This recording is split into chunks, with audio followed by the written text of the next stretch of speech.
So this is a concept called range theory, and it's blending the concept of ranges, so price ranges plus market theory. So being able to see orders through the display of data.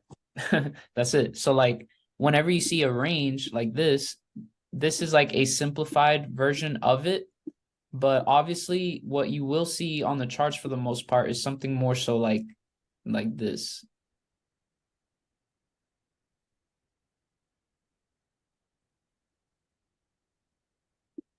All right. So this is the range high, the highest point in that entire range, and this is the range low, the lowest point in that entire range. Now you can see that this one range, like this, is comprised of multiple ranges within inside of it. Does that make sense?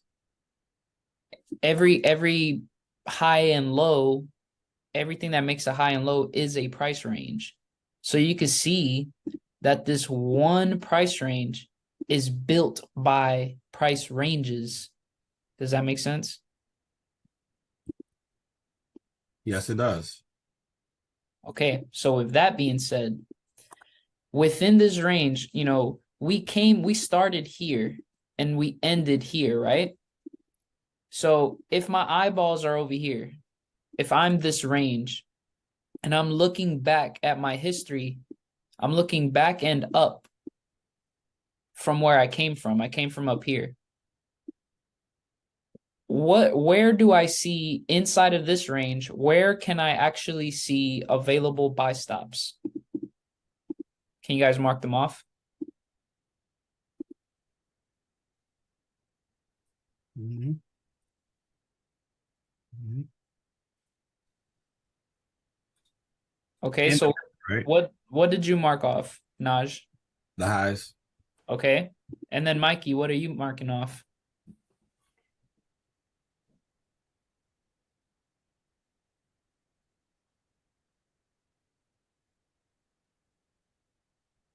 So just on the chance that he's busy, I'll answer for him. It looks like you're marking off the extreme environments outside of the range. Now, are there any orders? Any specifically we're looking for buy stops. Where are all the buy stops within inside of this range, within inside of it? Wouldn't they be within the extremes? Are you able to annotate or say where around where? Yes, yes, I can. My bad. I have my mic muted this whole time. You good? There it is. Chase got all of them. The ones that are with inside of the range are specifically these two, and then the buy stops. See right here and right here, and then the buy stops outside of the range is going to be these ones up here.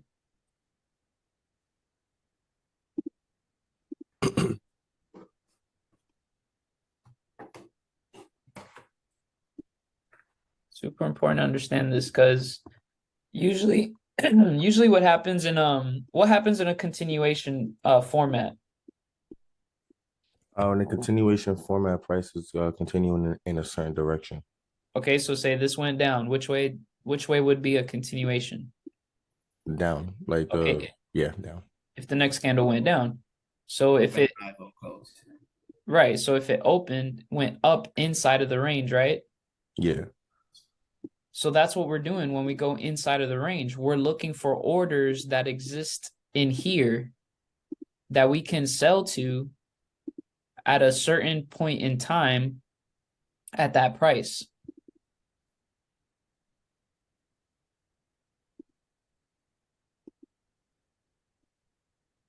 Okay, so we have this is history now. Current prices right here. Now, if the recently created range was down, so if I'm looking for a continuation and I'm looking from where I'm at right now, and I'm looking back at where are there resting orders for me to sell to now that the data stream has printed, what can I go and look for and attack? Well, I got these up here and I got these up here, and I can even go way out here if I wanted to. But let's just say it goes for one of these two. What would happen, what will unfold now is this. data will open, take out the stops. See, this is the open price. We're above the open price. We're taking out the stops inside of the previous range, filling them in. And then at a certain time window, the volume, the market snaps and it expands and it makes a price run. And that is the next candle, the next day, how it opened and reached up inside of the last created price range, how it reached up into the pile of stops that were actually available.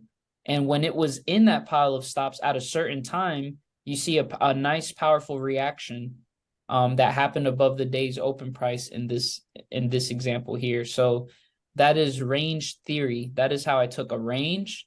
We took an inside to outside concept, but we added the buy stops to it so that you actually see that all of this is actually very logical. It's very, very easy to see how trading works if you just let it show you how it puts itself together. This is literally what it does all the time. It just goes to where there's unfilled orders, it fills them and moves, and it goes to the next unfilled orders, fills them and moves.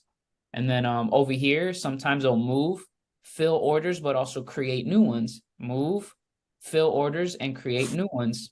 Then later, they'll take out those old ones and create new ones. That's just all it does. It creates orders and takes them, creates orders and takes them. So if it does those two things, well, I want to be part of step 2. I don't really care about having my orders taken. So I'm going to let the market create itself. I'm going to let it create orders, but then I'm going to be part of the market when it takes them. I don't want to be part of that first batch. I want to be the taker. Y'all could be whichever one you want. Yeah, I choose to be the taker. So that's just me. Any questions on range theory so far? Yeah, so is it the compression that happens that has to do with like the taking of orders? That's the building of orders. So compression, when you look at compression, you got to think of that is like think of it as a volume node. Like that's an area where there's a lot of condensed volume like this.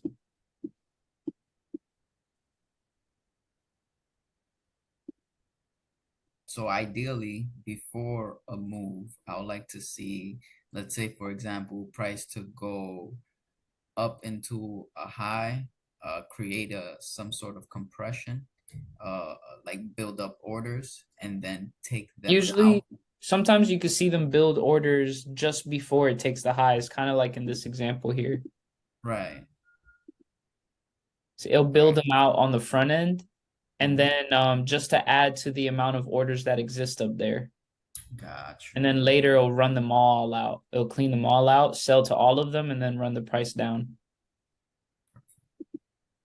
But compression, it's just building a lot of stops on the extremes of this box. So there's a lot of buy stops, there's a lot of sell stops. Mm-hmm. All right, and then the market will take one side, fill it, and then move and fill the other side. Same thing can happen though with just highs and lows. There's going to be stops there. It can look all sorts of different ways, It's just the concept, like when there's an extreme and you can see it, that's the market taking orders.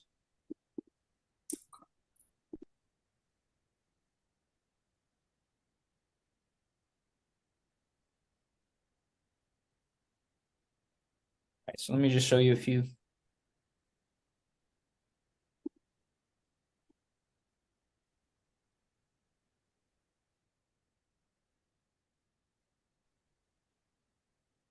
Okay.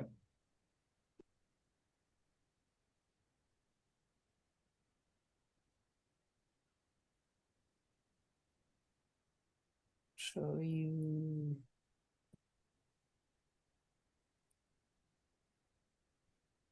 here.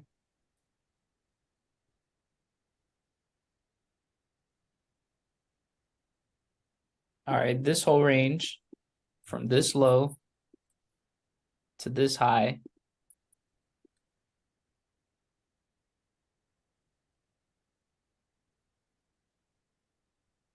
The chart was up there.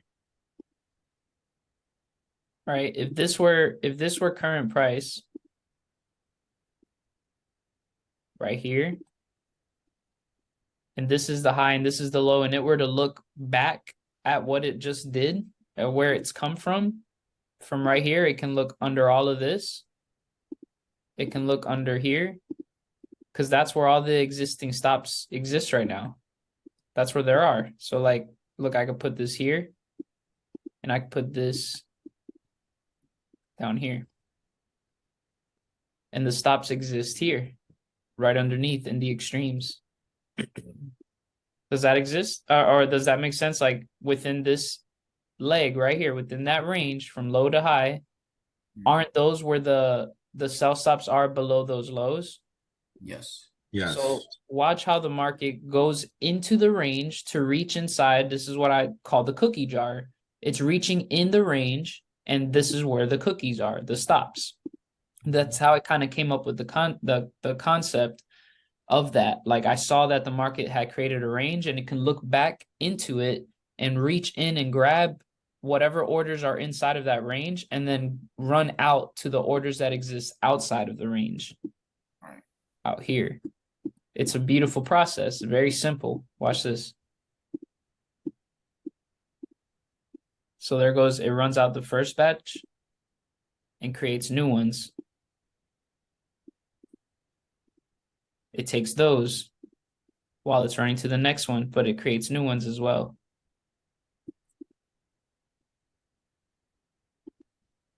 So it started already to rotate, and you can see it in the price action here that it's done reaching in the cookie jar. It just reached deeply under this one and created a new one here afterwards. Right in there. And see right under that one, that low that it first reacted, it took these orders out the way and then created those. That's where you see the market bunch up, where it's like filling in a bunch of where it's filling in a buy position. It's taking all the sell stops and filling them in.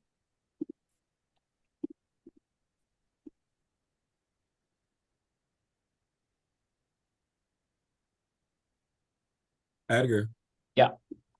I'm not sure if this coincides with this. Would this be something where you would actually draw use the fib for like the 50% thing, or is that something that's totally off topic? No, it's completely on topic. So like that's why with the HPE, we do the range, the one where you do your buying like at or below the 50% of the recently low to high price range. So what that does is it gives you automatically an area to look at. So all of this you could have just ignored. And you just focus yourself on being below that 50 or at that 50. When the market gets there, you can see the context. Like, okay, is it picking up sell stops at around that cheap environment? Yes, it is right here. So that's where more of the story becomes way more obvious. You don't even have to track these lows because it's too expensive. Mm-hmm. You could just let it all print out. Like print out. And once it reaches that part of the range, you look at what it's doing. So it's right here. It's dipped into sell stops at or below 50% within a certain time window. And it has something to go after. Yeah, this is what used to trip me up in the past, because I didn't let enough data emerge for orders to be taken. So here, I mean, you can still technically see this right here if you're looking really closely, but it's so self-evident right here to where you can just wait patiently for the orders to be created to be taken so that it can be with gas. So Yep. Yeah, this one was good right here because I'm gonna be honest, I would have, like I actually took it on a demo account. I would have thought that it was a good area to enter on the first low that I made right there, where it started to create right there. Yeah. And so then I started doing some studying as well, and I saw the time. So it Yeah, wasn't that's just not a good, it's a little too, that 5 o'clock window is not really where you want to be. You want to be like more around 7, 8 o'clock. Yeah. So it's I just a little sustained that. early, but not Mhm. only is it early in the time, it was kind of early in the pricing as well. You could see As it. well, yeah. It's just Hmm. a little off. Yeah, so that's what messed me up. That's why I didn't catch But that yeah, one. if you guys notice, most of what I teach is context, environment, space, frame, the border, it's not really anything to do with the inner parts, it's all about the edges, the outside, the bones of it, Right. the outline, the template, the things that house trades, like that's what I look at. Not just a bunch of patterns and stuff. The conditions that can print a pattern, that can show you a pattern. That's what I'm after. So then looking at this range,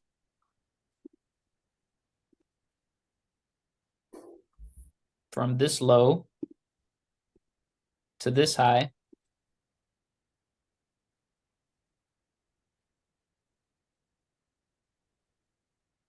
this is the range. And anywhere you see data like fighting like that, struggling, there's going to be volume in there. You can see it on the line chart. So under here, there's going to be sell stops under here because those are low points. And under lows are extremes. Those are where sell stops reside. And that's where the market can go down into and reach. So right there, you see how it reached into that and had a small reaction?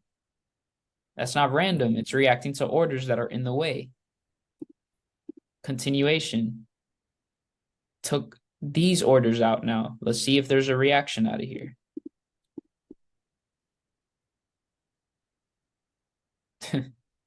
So you see actually under all of these, the market was filling the buy orders. Mhm. That's what it was doing. That's why you see it all tighten. And actually it was waiting for the news release as well. So like right there at 8:30, you have the release, the excuse to release price super fast, and towards this, and that's when you see another reaction. How come that's where it stopped? Of all places, it could have stopped and produced a down candle.